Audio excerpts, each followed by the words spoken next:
All right, and our last speaker, again, I have the pleasure of introducing one of my best friends, Dr. Shahdi Malakooti.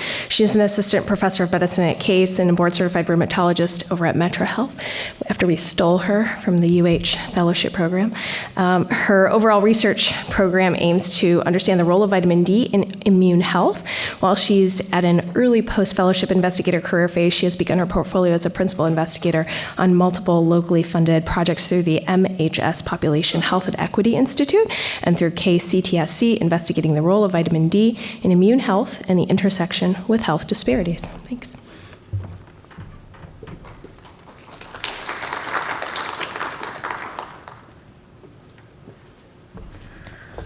Thank you, Dr. Antonelli, for the kind intro. And thank you to the Planning Committee for this invitation to speak about vitamin D. And thank you for all of you for staying this long. So the objectives are going to go through morbidity and mortality in rheumatoid arthritis and the relationship with vitamin D status. And we're going to understand the guidelines and context of immune health for vitamin D. I know that we had a lecture already, and we've had some discussion about vitamin D, so there may be some repetition, but the way that we're going to approach this lecture is going to be from the perspective of immune health and not from bone health. So here are some pre-test questions, and you don't have to raise your hand, but kind of think about what you think the answer is. Which of the following brings up the level of vitamin D most? A, daytime sunlight exposure for 6 hours in Cleveland during the summer. The face, neck, arms exposed, so you need to have enough sun exposure. Fitzpatrick type 3 is about my skin type, so not very white, so the skin type 1 would be more white, and then as you go down on the levels towards 5, you have more brown skin.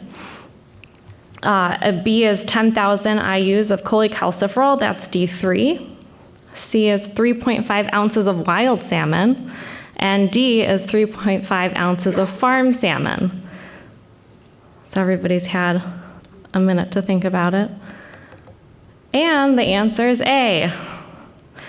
Daytime sunlight exposure for 6 hours in Cleveland during the summer, having enough exposure of skin, and for the Fitzpatrick type 3 skin, it's around 10,000 IUs of D3 per hour. That's an estimate. And that is based off of multiple studies looking at different Fitzpatrick skin types and UVB exposure and how much vitamin D those individuals had on their levels. When we look at wild salmon, it really depends on around where the wild salmon comes from, but they're around 400 to 800 IUs of D3. And I found this to be very interesting. When I was looking up originally I was just going to have the salmon, and then when I read the study, I added farm salmon, because farm salmon only has 25% the vitamin D of wild salmon, so 100 to 200 IUs of D3.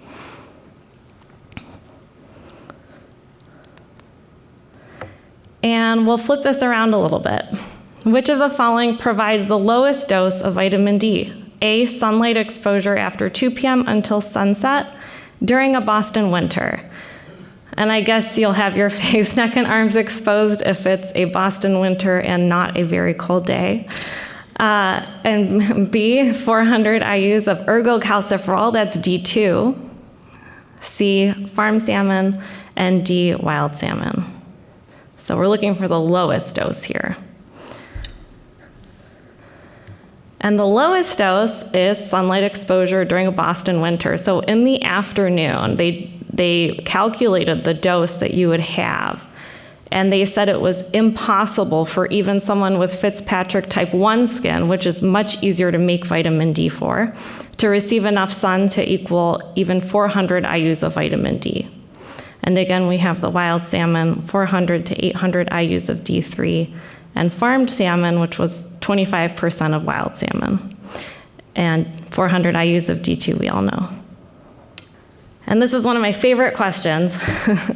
In a patient taking exogenous vitamin D supplementation, what constitutes vitamin D toxicity? When you see it in bright red, vitamin D levels greater than 100. You get another level, it's bright red, vitamin D levels greater than 150. The vitamin D levels greater than 200. Calcium levels greater than 10.5, or all of the above. It's a trick question. So I wanted to really focus on one thing here. So individually, the vitamin D levels do not constitute toxicity. It's the hypercalcemia that is known to constitute toxicity. So when the calcium levels are driven up and the patient's taking vitamin D supplementation, that's when you can call it vitamin D toxicity from our current literature. And there are some things that will drive this hypercalcemia. And in studies when they've done studies in kidney disease, hypercalcemia, and patients with low PTH, they found mutations in the CYP24A1, and that is a biallelic mutation, so if you only carry one copy, you don't have this increased sensitivity to vitamin D supplement. There's also another mutation, SLC34A1, and we know from our rheumatic diseases, CYP27B1, ectopic overexpression results in increased active vitamin D. But is that going to be causing a hypercalcemia? Is taking exogenous vitamin D supplementation going to cause vitamin D toxicity? So they did this study in the Rochester Epidemiology Project. And they found that they looked at 20,308 vitamin D measurements. And this study came out in 2015, I believe. I have it listed there. Yeah, 2015. So they looked at over 20,000 vitamin D measurements. 1,714 had levels over 50 nanograms per milliliter. That is the unit that we're used to here in Cleveland from the institutions that I've seen. 123 had greater than 80 nanograms per milliliter, and 37 had greater than 100 nanograms per milliliter. And they did not find that serum vitamin D values were associated with serum calcium values or the risk of hypercalcemia. In this entire cohort, they found one out of 20,308 measurements, they found one incidence of hypercalcemia, and it was someone with a vitamin D level of 364. So we don't need to freak out too much when we see the vitamin D level is in red. We should check the calcium level and see what's going on there. And that doesn't explain the full thing. So you know that when there's an oversupplementation, and we are concerned about giving people too much of something that we don't know a whole lot about. But when it comes to characterizing it as toxicity, that's how we're characterizing it. It's through the calcium levels. And I wanted to point this out. This was recently published in the New England Journal of Medicine. And this gives you a timeline on where we started to learn about nutrients and energy. And proteins really weren't even described until 1838. Vitamin A was discovered in 1913. And in 1922, McCollum discovered vitamin D. And it wasn't until 1948 that B12 was even characterized. And the first guidelines for dietary guidelines for Americans, the first time it was published was in 1980. So a lot of us were already born, and these did not get updated that frequently. So we have the most recent dietary guidelines that were published in 2020, and they go until 2025. And these are actually based on data, and I did go through the dietary guidelines for Americans, and I looked at where they got their data, and a lot of the data comes from 2011 or earlier. And based on that, we have an RDA of around 600 IUs of vitamin D daily. So that's their recommendation. So using that in context for this talk as well, just the timeline of how we're making our guidelines, I think is very important. So we know that mortality in the general population, when we look at low vitamin D levels, those are associated with increased mortality in the general population. And we wanted to understand if this still holds true in RA. So we looked at whether RA patients with low vitamin D levels have higher mortality later. And we did this in the national VA cohort. And we looked at ICD-9, 10 RA diagnoses that were made during rheumatology visits. We oriented this around first methotrexate fill, so the first fill was around 2006 and could end between 2019. They had to have had at least 90 days of methotrexate filled, and their methotrexate possession ratio had to be greater than 75%. And all of these had, again, these were diagnosed in rheumatology visits. And everybody in this study had a vitamin D level that was obtained within 1 year prior to starting their methotrexate. And we ended up with 15,109 people. And we looked at all-cause mortality, and the 25 hydroxy vitamin D level was stratified by less than 20 nanograms per milliliter and greater than 20 nanograms per milliliter. That's also the cutoff for deficiency, but we actually did this analysis that way because a lot of the vitamin D levels in the VA system were actually reported as less than 20, and we couldn't stratify further in that cohort. So the national VA RA study population in our study was very similar, and the distribution in this cohort was similar to the known distribution for VA RA population. And we calculated adjusted hazard ratios for all-cause mortality in this cohort. So this is a fully adjusted national survival model looking at survival for individuals by group of vitamin D level. So I have here 50 nanomoles per liter, but that's equivalent to 20 nanograms per milliliter. So the number 20 that you're used to is that 50 nanomoles per liter. And we can see that there's a 28% reduced hazard for subsequent mortality in the vitamin D level group that have the higher vitamin D levels. And this is before they even started methotrexate. Other factors that were independently associated with increased hazard included every additional year of age, if ever a smoker, underweight BMI, and a greater Charlson comorbidity index. Independently associated with reduced hazard were female sex, being Hispanic or Latino, overweight, BMI, and obese BMI associated with further reduced hazard for all-cause mortality. And that was interesting to me, but when we looked into this further, this is consistent with other VA data sets for RA. So next, we wanted to look at whether the vitamin D levels are increasing before people even start methotrexate. So this is a paired analysis. We compared paired binary outcomes with a McNamara test by treatment periods, and we looked at baseline, so very first vitamin D level ever in the VA system. Pre-methotrexate was right before starting methotrexate, and then post-methotrexate was after methotrexate. We ended up with 2,873 patients in this paired analysis. And there was a significant difference between the levels at baseline and pre-methotrexate, and actually pre-methotrexate and post-methotrexate. So the levels do seem to be going up before they even start methotrexate in this cohort. And next, we completed a chart adjudication to look at whether those patients were taking vitamin D. And of the local cohort for the Cleveland population, we also did a similar analysis looking at the levels. The levels were about the same as the national cohort, but we did find that only 41% were receiving vitamin D supplementation at baseline. So it was the very first vitamin D level ever in the system.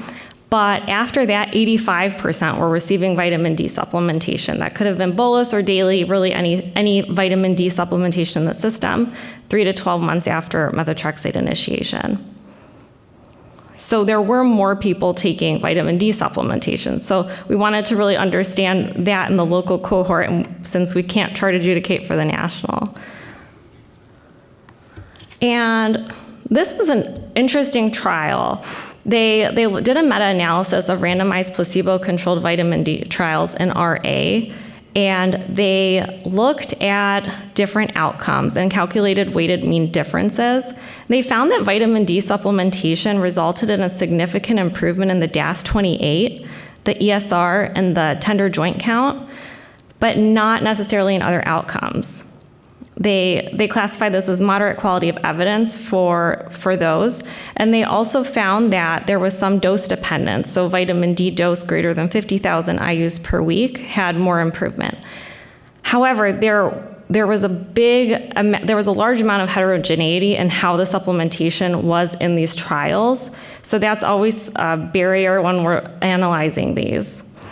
Some of them might have a low dose daily, some of them might have a very high dose weekly. So it is hard to compare, but this was one of the best meta-analyses I found.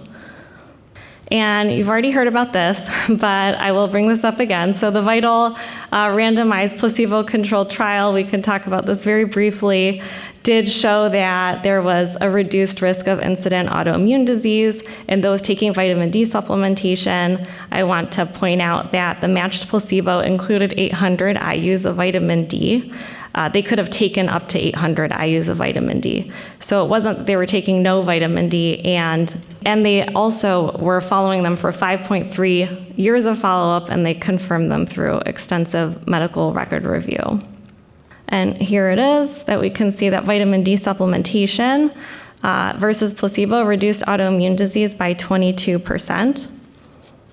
And going through the guidelines just very briefly for vitamin D screening, again, this 2011 Endocrine Society guidelines, they say to measure vitamin D in patients at risk for deficiency, supplement with vitamin D or vitamin D3. And lots of indications for vitamin D measurement through the Endocrine Society indications. And every single different society guideline I went through had a little bit of a different indication. So there isn't a uniform list of indications, but there are many that our patients fall into. And we have that cutoff of vitamin D deficiency of greater than 20 nanograms per milliliter and vitamin D insufficiency of 21 to 29. And I just wanted to put this in here since most of us get our data from UpToDate. And vitamin D deficiency in UpToDate, they actually state that the optimal serum vitamin D concentration for skeletal health is controversial. And they said that they wanted to have the vitamin D level between 20 to 40 nanograms per milliliter. They also acknowledged that there was a debate of what type of vitamin D should be used. There are no trials in vitamin D2 versus D3 comparing weekly to daily dosing. But they did suggest supplementation with cholecalciferol rather than ergocalciferol. And there were some studies that were done, not many, but suggesting that D3 has more immune effects than D2. However, that needs to be further understood before we completely say that in there. But UpToDate actually still suggested supplementing with D3 rather than D2. So our take-home points are low vitamin D levels in RA are associated with higher subsequent mortality in the VA cohort nationally. Vitamin D supplementation in RA was associated with significant improvement in DAS28, ESR, and tender joint count. No mortality outcomes have been reported yet in a vitamin D supplementation RCT in the RA population. Vitamin D supplementation prevents incident autoimmunity. That was based on 2,000 IUs of vitamin D3 daily in the VITALS trial. And also the population in that study was over the age of 50 and 55 for men and women. And we do not know that the current guidelines for vitamin D screening and supplementation in bone health are the same for optimal RA immune health. And I just want to thank you and acknowledge everybody who has helped me, my research committee and mentors, Nora Singer, Don Anthony, Grace McComsey, Cho Yu, Ray Hong, Neil Dawson, Dr. Antonelli. Funding is through MHS Population and Health Equity Institute, MHS Department of Medicine, the CTSC, and now the NHLBI. And the Anthony Lab, we have Henna Siddiqui, Bridget Wilson, Thaisa Bedge, Alyssa Lane, Carrie Shive, Lenny Kostadinova, Maya Matar, and Dave Zadar. And MHS Research, we have Emma Barnboim, Anna Rabinska, and Stephen Lewis. Thank you.